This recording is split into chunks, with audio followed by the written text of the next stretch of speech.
Sederi cow isopod.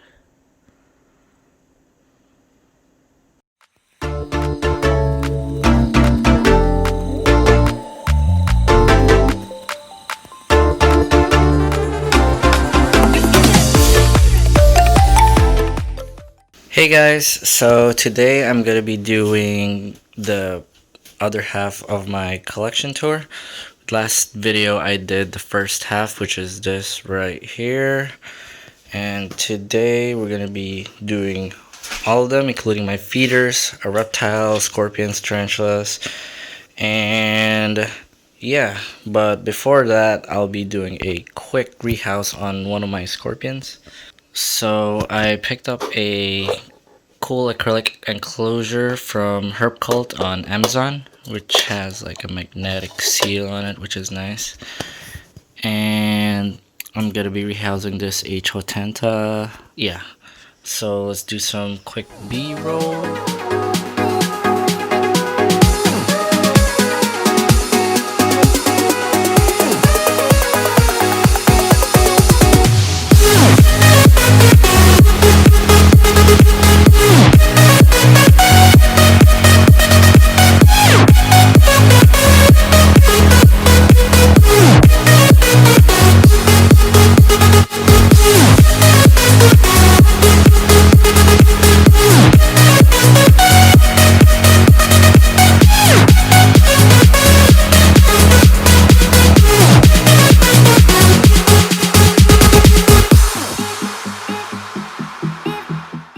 Since we finished doing the rehouse of my H. hotenta, we're gonna do the small species of my scorpions. They're mostly a hot species, which means they're highly venomous, so they're not advised to be handled, unlike the other species of scorpions that I have. So really, this is a 6th instar hotenta, and it's like one molt away from being an adult. They're a parthenogenetic species of scorpion, meaning they don't need a male to reproduce, and they're all females. This one is another hotenta, which is a smaller one. It's like on its 3rd instar, which means it's on its 3rd molt. Next on my scorpion list, we have the T. stigmers. It's a Brazilian scorpion, which is another hot species of scorpion. Then it's a parthenogenetic type of scorpion. It just reproduces on its own. The next one up is a Lycus trichironatus, the marbled scorpion, another hot species of scorpion that I have. And this one loves to burrow. Now let's move on back to my tarantulas. Next one up is Brachypelma baimi, which is still a sling. It's a Mexican type of tarantula. And then next one up is Pamphobetes sp. machala, which is a New World type of tarantula, and it's got huge legs when it becomes an adult. And then next one up is my Grammostola pulchra. Still a sling, but it's about to be molting pretty soon, with looking at its abdomen over there. Next one is my Colombian patch tarantula, and it's currently hidden in the burrow. I'll just put up like a picture or something, but it's still a tiny sling, and it's like a heavy webbing tarantula, which is nice. And then next one up is one of my favorite tarantulas, Grammostola pulchra. Grammostola pulchra. Grammostola pulchra. Grammostola pulchra, the Brazilian black tarantula, and it's currently in pre-molt, as you can see in its abdomen. Next one up is my blue fang tarantula. I forgot the scientific name, but it's a gorgeous tarantula once it like emerges and once it turns into adult with its colorations. Next one up is my second Pamphibius sp. machala. Still a sling. They molt at the same time with my first machala tarantula. I'm gonna put that in a video. Next one up is my tiny sling of P. sazimi.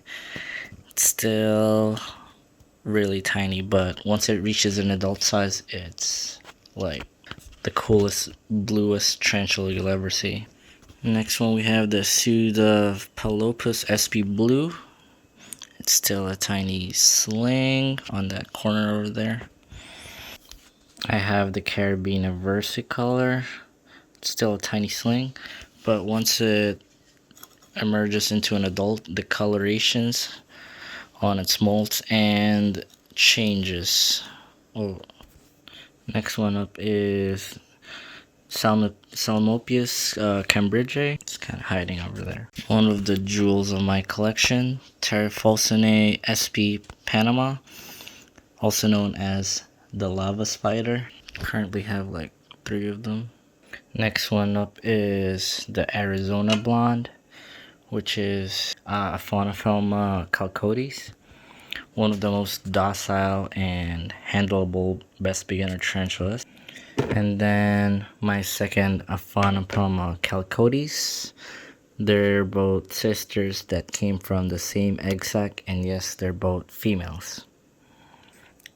And yes, they're very docile enough to be handled, because she's a sweetheart. Next one up is my Harpacteria pulchrips. It's a heavy webbing tarantula. This one's my Nhandu chromatus, the Brazilian red and white.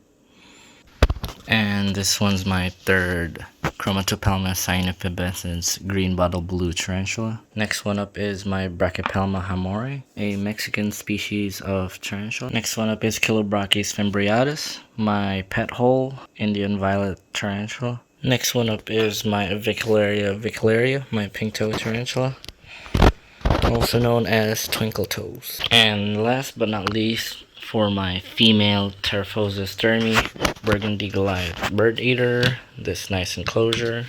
She's currently in pre-molt, and she's a couple of ways of molts before she's a fully adult female. And I'm also doing like a bioactive type of style in her enclosure, which is basically like a style of bioactive where there's live plants, natural decomposers in the enclosure, and it regulates the humidity and the air circulation of the enclosure.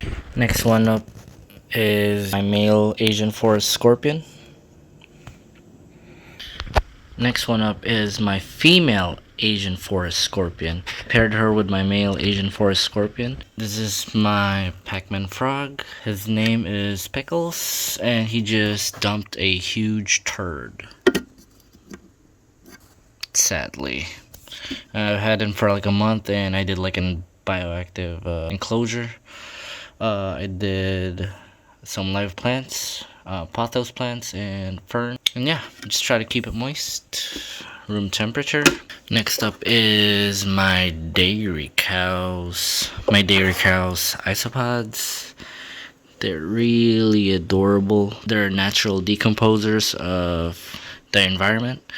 I just like to breed them because I'll try and grab one. It's a dairy cow isopod. And now we're going to my feeders. My colony of feeders to what I feed my tarantulas, scorpions, reptiles, and amphibians. Don't mind the mess. Please ignore, but this is my dubia roach colony. I just have like a backup heater since they require kind of like source of heating so they can breed faster, but at the same time I think I should like turn it off because my colony's like exploded the past few months. But for now, it'll suffice. That's my main source of food. And I also have like mealworms and beetles inside here that breed. Next one up is my Madagascar hissing roaches, my colony of them. So I keep them basically dry substrate and everything, and I made them like a clay mold thing, and as you can see, they hiss.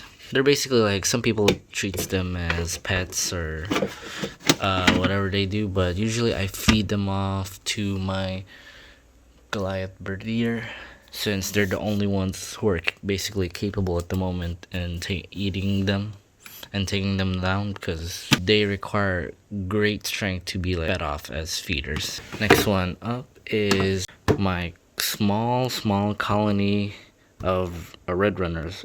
Usually I feed them off to squish them before I feed them to one of my tarantulas or my scorpions. And last but not least, I have like springtails. There are like a billion springtails. Right there, springtails.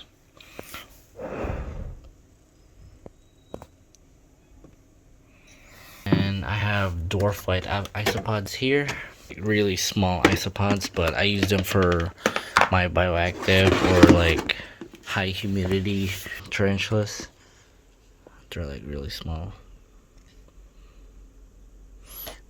Like I scoop some out and then put it in one of my tarantulas, like the burgundy Goliath bird eater.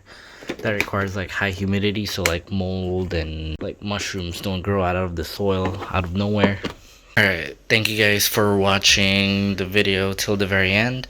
I'll be playing a quick montage of feeding compilation of this section here, and leave some comments down below on what you guys would like to see in my next videos, whether it be like me making my food for my dubia roach right here, or like specific collection that I have from all the wide range that I have. But yeah, thank you guys for watching, so enjoy. Can't be afraid to leave this out. We got this far, don't know how.